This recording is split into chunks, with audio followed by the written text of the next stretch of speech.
Hello everyone, welcome to my channel education to awareness. और आज हम लोग पढ़ने जा रहे हैं refrigeration. What is refrigeration, how it is different from cooling, what is refrigeration effect. प्रशीतन क्या होता है, प्रशीतन ठंडा करने से कैसे अलग होता है और प्रशीतन प्रभाव क्या होता है। तो अगर हम जनरल टर्म्स में बात करें तो रेफ्रिजरेशन को हम कहते हैं ठंडा करना। तो फिर वही बात आ जाती है कि ठंडा करने में और प्रशीतन में यानी कि रेफ्रिजरेशन में और कूलिंग में क्या डिफरेंस है। तो चलिए एक एग्जांपल लेते हैं। Let us take an example of a cup of T.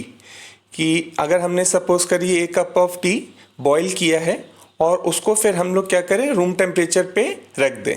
तो क्योंकि जो टी हमने बॉईल करी है उसका जो टेम्परेचर होगा वो रूम टेम्परेचर से ज़्यादा होगा, तो धीरे धीरे आपकी जो चाय है उसमें ऊष्मा आपकी जो वातावरण है उसमें स्थानांतरित होगी। The heat will be transferred from the cup of the tea to the surrounding atmosphere. ठीक है, तो धीरे धीरे उसका टेम्परेचर क्या होगा, कम होगा और जो चाय है वो आपकी क्या होगी, ठंडी होगी। ठीक है, तो इस प्रोसेस को हम कहेंगे कि कूलिंग है, कि चाय जो है धीरे धीरे ठंडी हो रही है, चाय का टेम्परेचर ज़्यादा है। ठीक है, आपका एयर का जो टेम्परेचर है उसके कंपैरिजन में कम है, तो हाई टेम्परेचर से लो टेम्परेचर की तरफ हीट का फ्लो हो रहा है और जो हाई टेम्परेचर बॉडी है वो धीरे धीरे आपकी ठंडी हो रही है। ठीक है, अब बात करते हैं रेफ्रिजरेशन। तो देखिए रेफ्रिजरेशन के केस में क्या होगा कि सपोज करिए now we put this cup of tea in a fridge और रेफ्रिजरेटर। ठीक है, कि अब इस कप ऑफ टी को हम क्या करें, एक फ्रिज में रख दें। तो अब इसमें देखिए क्या होगा कि ये भी ठंडा होना स्टार्ट होगा। ठीक है, मगर इसमें क्या होगा, कुछ देर के बाद जो आपका टी है या चाय है उसका टेम्परेचर, जो आपका आउटसाइड टेम्परेचर है, एयर का टेम्परेचर है, रूम टेम्परेचर है, उस टेम्परेचर से भी उसका टेम्परेचर क्या हो जाएगा, आपका कम हो जाएगा।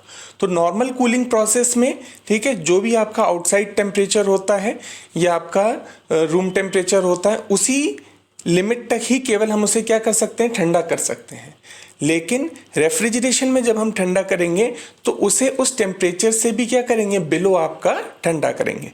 क्योंकि देखिए जो कप ऑफ टी आपकी बाहर रखी हुई थी वो केवल कूल होगी किस लिमिट तक, जो आपका रूम टेम्परेचर है, जो आपका एटमॉस्फेयर टेम्परेचर है वहीं तक कूल होगी। मगर हमने जो रेफ्रिजरेटर में रखा है उसकी कूलिंग कहाँ तक होगी, जो आपका रूम टेम्परेचर है उससे भी आपकी क्या हो जाएगी, बिलो हो जाएगी।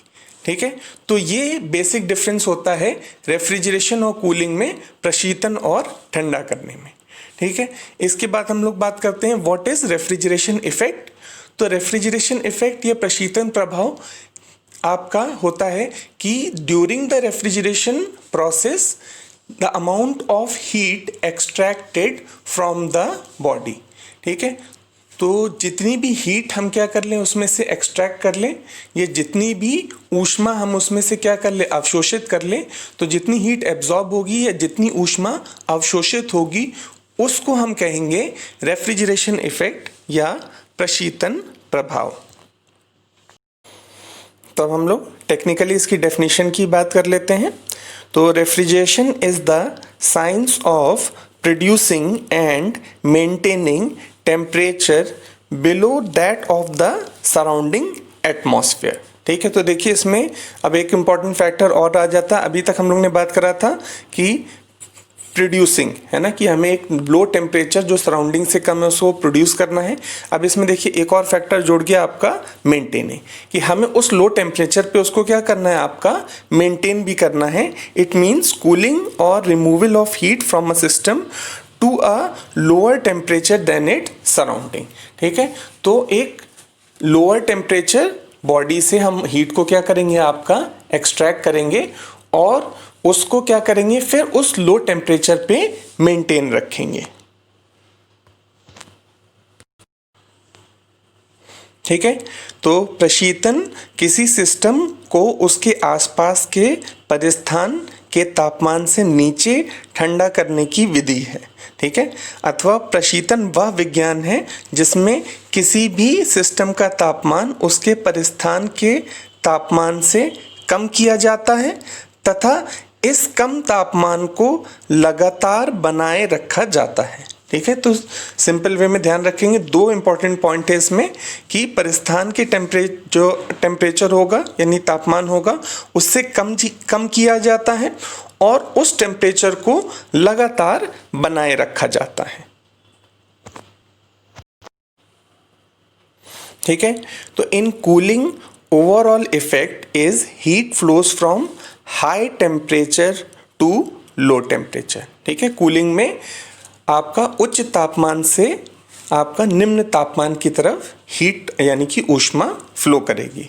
ठीक है, in refrigeration overall effect is heat flows from low temperature to high temperature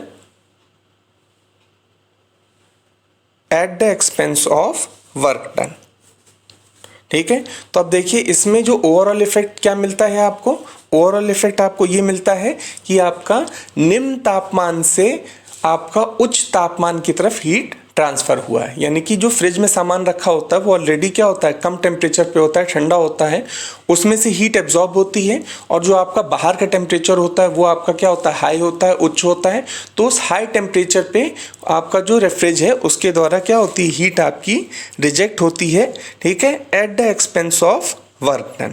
यानी कि देखिए आपका रेफ्रिजरेशन के केस में वर्क डन होगा और कूलिंग में क्या है आपका विदाउट वर्क डन, कूलिंग के केस में कोई वर्क डन आपका नहीं होगा। तो देख सकते हैं ये भी आपका इसके बीच का बेसिक डिफरेंस है। ठीक है, in cooling high temperature body is cool to a lower temperature. ठीक है, तो हाई टेम्परेचर बॉडी जो है it is cool to a lower temperature. In refrigeration a body is cool to a temperature less than its surrounding. ठीक है, तो इसमें surrounding के टेम्परेचर पे मैटर करता है बहुत कि जो भी सराउंडिंग का टेम्परेचर होगा जब उससे कम टेम्परेचर हम क्या कर लेंगे, अचीव कर लेंगे, तब हमारा रेफ्रिजरेशन इफेक्ट होगा। और कूलिंग में क्या होगा, जो भी हमारा सराउंडिंग टेम्परेचर है उसी सराउंडिंग टेम्परेचर तक, उसी सराउंडिंग यानी कि परिस्थान तापमान तक ही हम केवल उसको ठंडा कर पाएंगे। और रेफ्रिजरेशन में हम उस टेम्परेचर से बिलो यानी कि जो भी आपका सराउंडिंग टेम्परेचर है उस सराउंडिंग टेम्परेचर से बिलो हम उसको आपका कूल कर पाएंगे। ठीक है, तो अब देखिए नेक्स्ट हम लोग जो बात करने जा रहे हैं वो बात करने जा रहे हैं आपका एक हीट इंजन, ठीक है, एक रेफ्रिजरेटर और एक आपका हीट पंप। ठीक है, तो अब देखिए इंजन के केस में क्या होता है, इंजन एक आपका हॉट बॉडी से, ठीक है, Q2 एनर्जी को क्या करता है आपका एब्जॉर्ब करता है। ठीक है, Q1 एनर्जी अगर हम मान लेते हैं कि वो रिजेक्ट करता है तो हमें WE वर्क डन आपका मिल जाता है। ठीक है, अब यहाँ पे आपका ये जो WE है, WE will be equal to Q2 minus Q1। ठीक है, तो वर्क डन सिंपली आपका जितनी एनर्जी उसने आपकी हॉट बॉडी से क्या करी, एब्जॉर्ब करी, है ना, उसमें से जितनी उसने रिजेक्ट कर दी, यानी कि कितनी रिजेक्ट कर दी, Q1, तो Q2 माइनस Q1 जितना आपका बचेगा वो आपका क्या आ जाता है, यहाँ पे वर्क डन आ जाता है।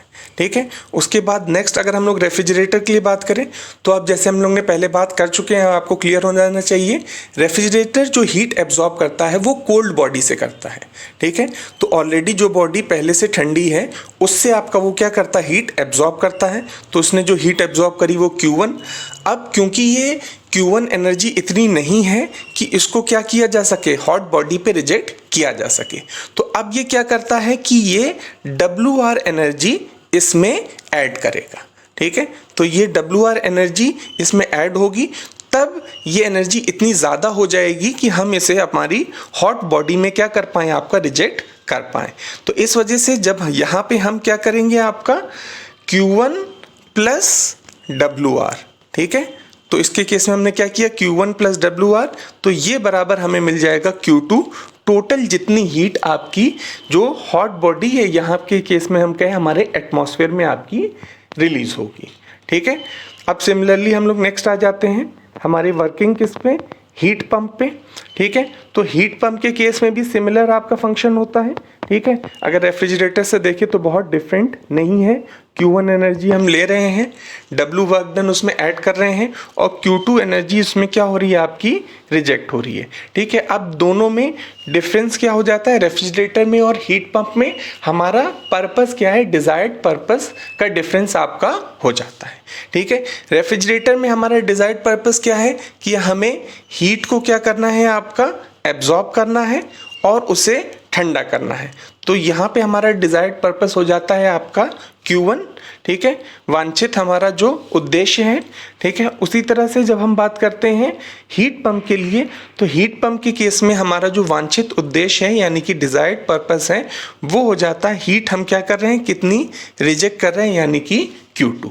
ठीक है, तो ये बेसिक डिफरेंस होता है आपका हीट पंप और रेफ्रिजरेटर में। तो नेक्स्ट आ जाता है आपका हीट पंप। ठीक है, तो हीट पंप भी हमने देखा था बिल्कुल रेफ्रिजरेटर की तरह आपका सेम होता है। ठीक है, Q1 एनर्जी क्या करते हैं, एब्जॉर्ब करते हैं, Q2 एनर्जी क्या करते हैं, आपका रिजेक्ट करते हैं। ठीक है, तो अब देखिए यहाँ पे जो क्योंकि डिजायर्ड इफेक्ट होता है वो हमारा क्या होता है, Q2 होता है, यानी कि एनर्जी आपकी रिजेक्टेड। ठीक है, तो अब देखिए यहाँ पे अगर हम ले लें Q2, ठीक है, divided by Q2 minus Q1। ठीक है, तो रेफ्रिजरेटर के केस में क्या था, Q1 divided by Q2 minus Q1, दोनों में जो वर्क डन होता है आपका सेम होता है। रेफ्रिजरेटर में आपका जो डिजायर्ड इफेक्ट है, वांछित उद्देश्य है, वो है आपका हीट को क्या करना, आपका एब्जॉर्ब करना, जो कि आपका क्या हो जाता है Q1। और हीट पंप के केस में आपका जो डिजायर्ड इफेक्ट है, यानी कि आपका जो वांछित उद्देश्य है, वो है हीट को रिजेक्ट करना, जो कि हो जाता है Q2। तो COP यानी कि निष्पादन गुणांक आपका हीट पंप के लिए हो जाता है Q2 divided by work done, that is Q2 divided by Q2 minus Q1। ठीक है, तो ये हो जाता है आपका COP ऑफ हीट पंप। तो देखिए रेफ्रिजरेटर का क्या हो जाता है, Q1 divided by Q2 minus Q1, और हीट पंप के लिए क्या हो जाता है, Q2 divided by Q2 minus Q1। ठीक है, अब अगर हम इन दोनों को क्या कर दें, अगर हम देखें यहाँ से एक रिलेशनशिप आपका निकलता है, the relationship between COP of refrigerant and COP of heat pump. ठीक है, तो अब देखिए आपका जो COP ऑफ हीट पंप है, ठीक है, वो कितना होता है, Q2 divided by Q2 minus Q1। ठीक है, और जो रेफ्रिजरेटर के लिए वो कितना है, Q1 divided by Q2 minus Q1। तो आप देखिए दोनों के लिए आपका जो नीचे वाला टर्म है यानी कि डिनोमिनेटर है, वो आपका सेम है, और ऊपर आपके पास इसमें Q2 है जिसमें Q1 है। तो अगर देखिए इन दोनों को हम क्या कर दें, सबट्रैक्ट कर दें, तो यानी कि Q2 माइनस Q1 और नीचे भी Q2 माइनस Q1, इससे हमें ये क्या मिल जाएगा, 1। ठीक है, तो इसका मतलब देखिए अगर हम पहला वाला हमारा कौन सा था, COP ऑफ हीट पंप, तो अगर हम COP ऑफ हीट पंप में से COP ऑफ रेफ्रिजरेटर सबट्रैक्ट करते हैं, तो देखिए हमें क्या मिल जा रहा है, 1 मिल जा रहा है। ठीक है, इससे हम यहाँ पे ये निष्कर्ष निकालते हैं, ये रिजल्ट आपका निकालते हैं कि COP of heat pump is equal to 1 plus COP of refrigerator. ठीक है, तो अभी हमने देखा था COP ऑफ हीट पंप में से जब रेफ्रिजरेटर को घटा रहे थे तो 1 मिल रहा था, तो COP ऑफ रेफ्रिजरेटर को हम लोग राइट हैंड साइड लेके चले गए। तो देखिए हमें इसका जो relationship between COP of refrigerant and COP of heat pump मिल जाता है, COP of heat pump is equal to 1 plus COP of refrigerator. तो नेक्स्ट चलिए हम लोग इसके एप्लीकेशन की बात कर लेते हैं। ठीक है, और प्लस इसको हम लोग इसका क्लासिफिकेशन भी कह सकते हैं कि हम लोग आपका जो रेफ्रिजरेशन होता है उसको कितने पार्ट्स में क्लासिफाई करते हैं, कहाँ कहाँ पे उसको हम अप्लाई करते हैं। ठीक है, तो और या फिर हम ये भी कह सकते हैं कि इसकी बेसिक नेसेसिटी यानी कि कहाँ कहाँ पे आपकी इसकी नीड है। ठीक है, तो इसमें जब हम लोग बात करते हैं तो देखिए पहले तरीके से जो हम लोग इसको कैटेगराइज कर रहे हैं, तो पहला हम लोग क्या कह रहे हैं, आपका डोमेस्टिक रेफ्रिजरेशन यानी कि घरेलू प्रशीतन। ठीक है, तो जितना भी हम लोग आपका घरों में आपका डोमेस्टिक पर्पस से यूज़ करते हैं, आपका जितने भी आपके भोजन सामग्री है, फूड आइटम्स हैं, उनको आपका स्टोर करने के लिए ये सारा आ जाता है आपका डोमेस्टिक रेफ्रिजरेशन यानी कि घरेलू प्रशीतन में। दूसरा अगर हम लोग बात करते हैं सेकेंड, आपका कमर्शियल रेफ्रिजरेशन यानी कि व्यावसायिक प्रशीतन। तो व्यावसायिक प्रशीतन में हम लोग थोड़ा सा स्मॉल स्केल लेवल पे बात करते हैं, ठीक है। इसमें आपका जो भी आपके फूड आइटम्स हैं, ठीक है, या फिर जो भी आपकी प्रोसेस्ड फूड हैं, ठीक है, उनको आपका प्रोसेस करने के लिए, डिस्ट्रीब्यूट करने के लिए by retail stores, restaurant etcetera. तो आपकी जो भी दुकानों वगैरह में हुआ है ना, रेस्टोरेंट्स, होटल वगैरह में हुआ, ठीक है, जो कि आपका कह सकते हैं कमर्शियल पर्पस से, यानी कि व्यावसायिक पर्पस से आपके यूज़ किए जाते हैं, ठीक है। नेक्स्ट हम लोग बात करते हैं आपका इंडस्ट्रियल रेफ्रिजरेशन, यानी कि औद्योगिक प्रशीतन, ठीक है। तो अब देखिए औद्योगिक प्रशीतन में क्या आ जाता है, ये थोड़ा सा आपका लार्ज स्केल पे हो गया, ठीक है। तो आपकी कई सारी इंडस्ट्रीज़ होती हैं, ठीक है। स्पेशली जैसे अगर हम लोग एक एग्जांपल ले लें, ठीक है, आप लोग काफ़ी फेमिलियर होंगे इससे, कोल्ड स्टोरेज, ठीक है। तो हमारे काफ़ी सारे आपके फ्रूट्स होते हैं, वेजिटेबल्स होते हैं जो हमारे पूरे साल नहीं मिलते हैं, है नहीं, कुछ सीजन में ही आपके ये ग्रो करते हैं, उगते हैं। तो इनको हम आपका क्या कर सकते हैं, कोल्ड स्टोरेज में आपका सेव कर सकते हैं, ताकि हम इन्हें क्या कर सकें, आपका 12 महीने यानी कि आपका पूरे 12 मंथ्स ऑफ द ईयर के लिए आपका यूज़ कर पाएँ, ठीक है। तो अब यही चीज़ थोड़ा सा ध्यान रखेंगे, इंडस्ट्रियल और कमर्शियल में डिफरेंस, औद्योगिक और आपका व्यावसायिक में डिफरेंस, ठीक है। कमर्शियल थोड़ा सा हम कह सकते हैं आपका स्मॉल स्केल पे हम लोग बात करते हैं, और इंडस्ट्रियल आपका काफ़ी लार्ज स्केल पे बात करते हैं, ठीक है। तो कमर्शियल को हमने लिमिट कर दिया है कहाँ तक, जो आपकी शॉप्स हुई, आपके रेस्टोरेंट्स हुए, होटल्स हुए, ठीक है। और फिर इंडस्ट्रियल वाला जो पार्ट आ गया वो आपका पूरी इंडस्ट्रीज़ में आ गया आपका, है ना, मैन्युफैक्चरिंग प्रोसेस के लिए हो गया, कोल्ड स्टोरेज हो गया, ठीक है। आपके जो भी मैन्युफैक्चरिंग, आपके सर्जिकल गुड्स हो गए, ठीक है। तो ये सारी चीज़ें आपकी किस में आ जाएंगी, इंडस्ट्रियल में आपकी आ जाएंगी, ठीक है। इसके बाद नेक्स्ट हम लोग बात कर लेते हैं इसका चौथा और एक आपका लास्ट कैटेगरी है, ठीक है, ट्रांसपोर्टेशन रेफ्रिजरेशन, यानी कि ट्रांसपोर्टेशन प्रशीतन, ठीक है। तो अभी तक देखिए जो पहली 3 कैटेगरी थी उसमें जो भी हम रेफ्रिजरेशन कर रहे थे, प्रशीतन कर रहे थे, वो किसी एक जगह पे क्या था, आपका फिक्स था।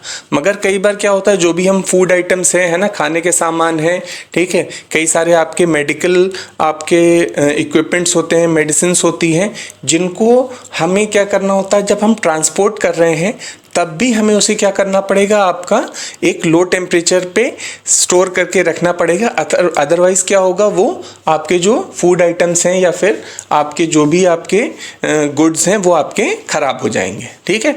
तो कई बार वही जैसे मान लीजिए सपोज़ के लिए फ़िश वगैरह का एग्जांपल ले लीजिए, ठीक है। तो हमारे पास पूरे रेफ्रिजरेटेड ट्रक्स होते हैं जिनके थ्रू इनको क्या किया जाता है, आपका ट्रांसफ़र किया जाता है। मिल्क वगैरह के लिए भी कई बार अगर हमें एक सिटी से दूसरे सिटी में भेजना है तो उसके लिए रेफ्रिजरेटेड यूज़ किए जाते हैं। तो जितना भी हम आपका ट्रांसपोर्टेशन पर्पस से यूज़ कर रहे हैं, ठीक है, तो ट्रांसपोर्टेशन पर्पस से जितना भी हम यूज़ करेंगे ये हमारा जाएगा ट्रांसपोर्टेशन रेफ्रिजरेशन या फिर आपका ट्रांसपोर्टेशन प्रशीतन में, ठीक है। तो इससे पहले अभी हम लोग ने इसको रेफ्रिजरेशन को 4 ब्रॉड कैटेगरीज में आपका डिवाइड किया था, ठीक है। तो कह सकते भाई हमने बात करी थी, तो वो उसका आपका एप्लीकेशन भी हो गया और प्लस आपकी उसकी नेसेसिटी या नीड भी हो गई कि कहाँ कहाँ पे हमें ज़रूरत होने की वजह से उसे हम यूज़ करते हैं, ठीक है। अब फर्दर हम लोग बात कर लेंगे कि इसमें जो आपका उन जो 4 ब्रॉड कैटेगरीज में बात किया था उनके आपके एक्चुअल एप्लीकेशंस क्या क्या हैं, ठीक है। तो ये देखिए कुछ आपके यहाँ पे एग्जाम्पल है। पहला आपका हो गया preservation of food items like vegetables, milk, egg, ठीक है। नेक्स्ट आपका प्रिजर्वेशन ऑफ मेडिसिन्स, ठीक है, मेडिसिन्स वगैरह के लिए हम लोग ने बात किया था, ठीक है। Preservation of blood tissues etcetera, ठीक है। तो जो ब्लड डोनेशन वगैरह होता है तो उससे जो हमें ब्लड वगैरह ऑब्टेन्ड होता है, प्लाज्मा वगैरह ऑब्टेन्ड होता है, इसको भी हमें क्या करना पड़ता है, पर्टिकुलर टेम्परेचर पे स्टोर करना पड़ता है, अदरवाइज़ वो आपका स्पॉइल हो जाएगा, ख़राब हो जाएगा। Preservation of cooling of cold drinks, ठीक है। Preservation of chemical in chemical industry, तो कई सारे वही केमिकल जैसे हमने बात कर रहा था, मैन्युफैक्चरिंग के टाइम पे भी हमें रिक्वायर्ड होता है कि उन्हें आपका रेफ्रिजरेट करें और फिर उसको स्टोर करने के लिए भी रेफ्रिजरेशन आपका रिक्वायर्ड होता है। कूलिंग ऑफ वाटर, ठीक है। Industrial and comfort air conditioning, तो इसको भी अगर हम चाहें तो रेफ्रिजरेशन को एक एज अ पार्ट हम एक्सटेंड कर सकते हैं, ठीक है, for industrial and comfort air conditioning. Processing of dairy products है ना, तो जितने भी आपके दुग्ध पदार्थ हैं यानी कि डेयरी प्रोडक्ट्स हैं उनके लिए प्रोसेसिंग करने के लिए हमें आपका रेफ्रिजरेशन सिस्टम आपका रिक्वायर्ड होता है। थोड़े और एप्लीकेशंस की बात कर लेते हैं, ठीक है। तो केमिकल इंडस्ट्रीज़ में आपका for separating and liquefying the gases, ठीक है, तो गैसेस को हम लोग आपका लिक्विफाई करते हैं, वहाँ पे हमें कूलिंग रेफ्रिजरेशन आपका रिक्वायर्ड होता है। Manufacturing and storing of ice, ये आपकी देखिए एक अपने आप में बड़ी एक इंडस्ट्री है कि आपका आइस को मैन्युफैक्चर करने के लिए और स्टोर करने के लिए आपका रेफ्रिजरेशन यूज़ होता है, ठीक है। Preservation of perishable food items, जो भी खराब होने वाले फूड आइटम्स है ये हम लोग ने बात करा था। कूलिंग वाटर हम लोग ने बात करा था। Controlling humidity of air, manufacture and heat treatment of steel, ठीक है। तो अब देखिए यहाँ पे जो आपका ह्यूमिडिटी ऑफ एयर मैन्युफैक्चर, ठीक है, and heat treatment of steel, ये भी एक आपका इंपॉर्टेंट इंडस्ट्रियल यानी औद्योगिक आपका एप्लीकेशन है, नीड है आपकी, ठीक है।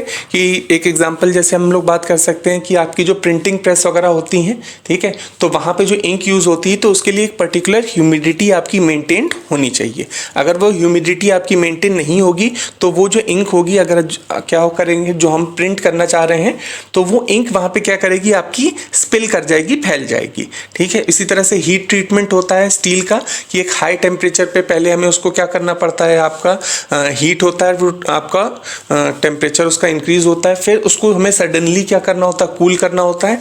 तो कई बार कुछ पर्टिकुलर टेम्परेचर्स होते हैं, कई बार तो हम लोग क्या करते हैं डायरेक्ट ऑयल बाथ में डिप करके उसको कूल कर देते हैं, और कई बार हमें एक पर्टिकुलर टेम्परेचर पे ही उसको क्या करना होता है, कूल करना होता है, जिसके लिए हमें आपका रेफ्रिजरेशन आपका रिक्वायर्ड होता है। फिर आ जाता है chilling of the oil to remove wax in oil refineries, तो आपका ऑयल रिफाइनरीज वगैरह में भी है ना आपका ये प्रोसेस यूज़ होता है, ठीक है। रेफ्रिजरेशन आपका फॉर रिमूविंग वैक्स को रिमूव करने के लिए, ठंडा करके हम रिमूव करने के लिए ऑयल में से वैक्स को हम रेफ्रिजरेशन का आपका यूज़ करते हैं, ठीक है। Preservation of tablet and medicines in pharmaceutical industry, तो दवाइयाँ वगैरह कई सारी होती हैं जो कि हम नॉर्मल रूम टेम्परेचर पे सेव करके नहीं रख सकते हैं, उनको हमें पर्टिकुलर आपका लो टेम्परेचर पे आपका ही सेव कर सकते हैं, ठीक है।